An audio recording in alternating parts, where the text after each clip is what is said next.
Live from downtown Detroit, home of WDIV and Click on Detroit, Local 4 News at 5 starts now.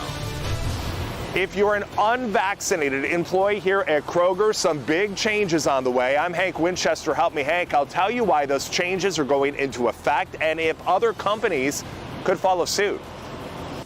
First the rain, then the warm. The local forecast is tracking two big changes coming in the next 24 hours.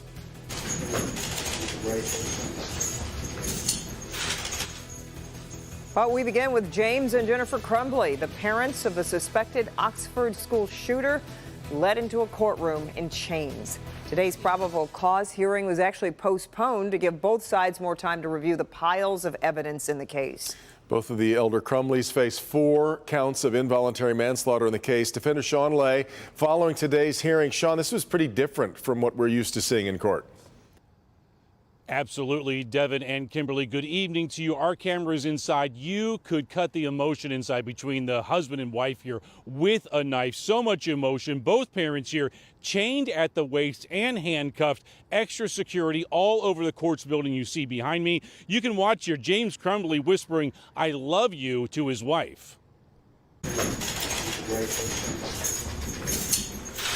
Chained and handcuffed, you could hear James and Jennifer Crumbley as they made their first in-person court appearance. Then you could see how worn out, how stressed out the parents of Ethan Crumbley looked. The first parents of an accused school shooter to face criminal charges, 4 counts each of involuntary manslaughter for each life taken. Tate Meir, Hannah St. Juliana, Justin Schilling, and Madison Baldwin. James Crumbley whispering, "I love you," to his wife. Both are being held on a $500,000 cash bond. Their attorneys will ask to lower that bond next month.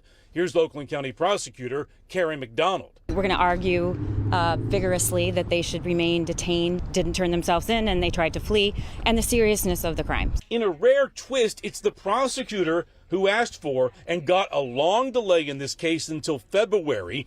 1, because of the mountain of evidence that needs to be gathered, but 2, because of the emotional toll. Funerals were just held, and kids need to be interviewed. McDonald wants families to have a Christmas holiday first. And we were certainly not going to arrange meetings to prepare for litigation while these children were being buried, and this community is trying to heal. The whole county is trying to heal. So we need time. A lot of news being made. We got to ask Prosecutor McDonald a lot of questions here. Here's what's happening going forward. A bond hearing for the husband and wife, the Crumleys, here January 7th. That's the same day son Ethan will also have a probable cause hearing. We also asked the prosecutor about possible charges for school officials in Oxford. She says she is not focusing on school officials and possible charges here. The artist case, remember him, still under investigation for allegedly housing the Crumbleys. His attorney tells me cell phone evidence is still being examined. Kimberly. I want to talk about the Oxford School District. We know that they are hitting back against that civil lawsuit it's facing. Talk a little bit more about that. That's that $100 million lawsuit filed by Jeffrey Feiger tonight. New allegations that Jeffrey Feiger allegedly made a major misstep in his lawsuit. Reaction from Jeffrey Feiger, including a new reaction from him, and also new allegations from Feiger towards Karen McDonald and evidence. We asked Karen McDonald about that, so lots more coming up about that at 6 o'clock. Okay, we'll see you then. Sean, thank you. Now, meantime, the Oxford School District has a board meeting later on tonight, the first one since the shooting at the school. We'll be there. We'll also update you once we learn more in a live report coming up at 6 p.m. Now, that meeting comes as the superintendent decides to postpone his retirement. Tim Throne released a letter saying in part, and this is the quote, "He's made the decision to hit pause on my planned retirement to avoid adding additional uncertainty or disruption to our school community, which has suffered so much. Now is simply not the right time to leave." No word yet on exactly how much longer he'll be staying on. Now to breaking news as shots are fired into a home not once but twice, and there was an unexpected guest inside the home the second time the shooter came back. Local 4's Mara McDonald live on Detroit's west side with what we know so far. Mara. Kimberly, we just got briefed by Chief White. He's out here on the scene. This is atypical. Let's just put it that way. The chief just told us what happened out here. Earlier today, You have a man, a 2-year-old, a 15-year-old, as well as another adult in this home that you see on the corner.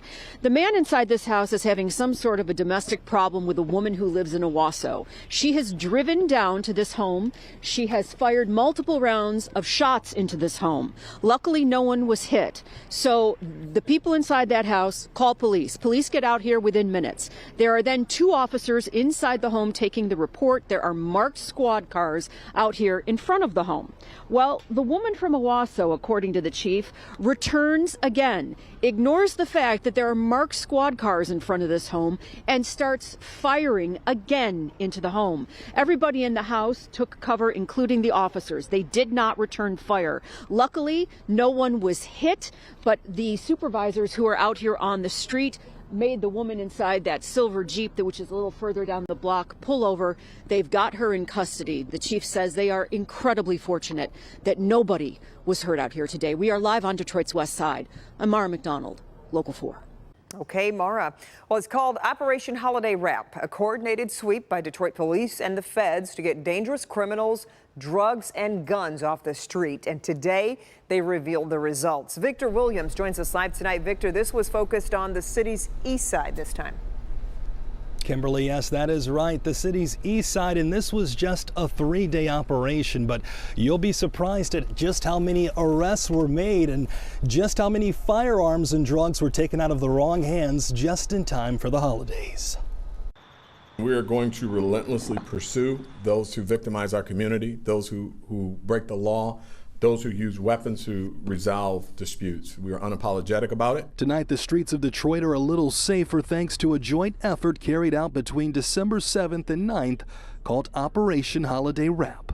During that time, officers with DPD's 5th, 9th, and 11th Precinct, U.S. Marshals, and the ATF were able to make arrests in 70 felony warrants, many of them violent offenders. The operation led to the arrest of a suspect who was wanted for murder, another suspect who was wanted for rape, and 5 robbery suspects were also arrested. We can't show you any other mugshots because those suspects have yet to be arraigned, but police also recovered about 35 grams of cocaine and more than 20 illegal guns off the streets. Every one of those guns up on that screen is a gun that's not going to hurt a citizen of Detroit or one of our police officers. Huge victory for the city and every agency involved. Anytime that you can take that number of guns, drugs, and violent offenders off the street, it definitely feels good.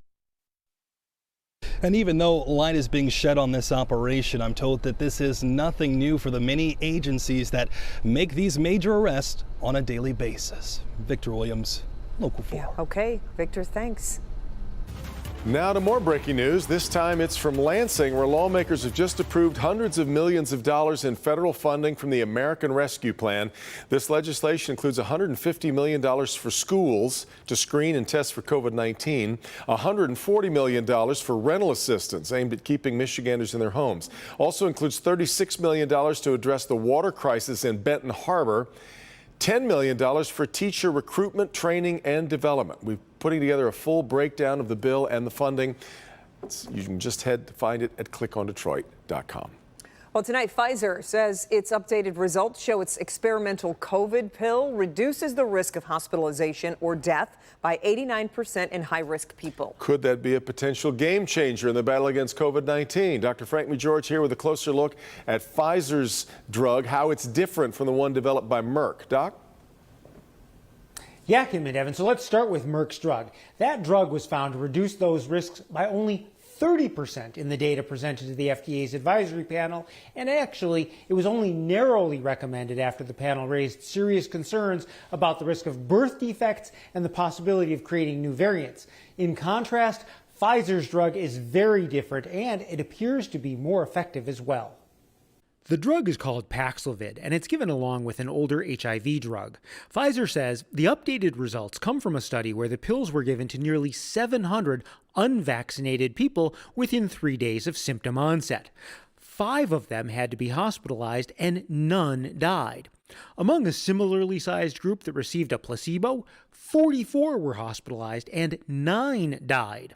Pfizer said side effects were mostly mild.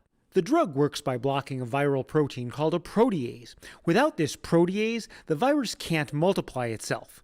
Pfizer says Paxlovid should also be effective against variants because that process remains the same even if the virus's spike protein mutates. On the Today Show, the CDC director emphasized the pill would not be a substitute for getting vaccinated. So another great tool in our toolbox, right? But the first thing I want to say is the best way to protect yourself against COVID is to not get it in the first place, and that is to get vaccinated and boosted. If you do think you have symptoms of COVID, though, this Pfizer pill, should it move through the FDA swiftly, will be another great tool, but we need to diagnose people early. So if you have symptoms, go and get tested so that you can get diagnosed and potentially have this pill available. Yeah, and Pfizer has asked the FDA to grant emergency use authorization for the drug, but the FDA has not yet scheduled a meeting of its advisory committee to review it. Now, it's notable that the FDA has actually not acted on Merck's drug just yet. France actually rejected Merck's application for use because of the modest benefit and the safety concerns. Frank, how much is our issue with testing, though, going to impact the potential for any of these drugs? Well, timing may really be an issue with testing. These incredible results, that is, seen within people that receive the drug within 3 days of receiving the drug within 3 days of symptoms starting, means that people will need to recognize those symptoms early, get tested immediately, get those results back relatively quickly, and get the drug all within that 3-day window. Time is always of the essence, but especially right here. All right, Doc.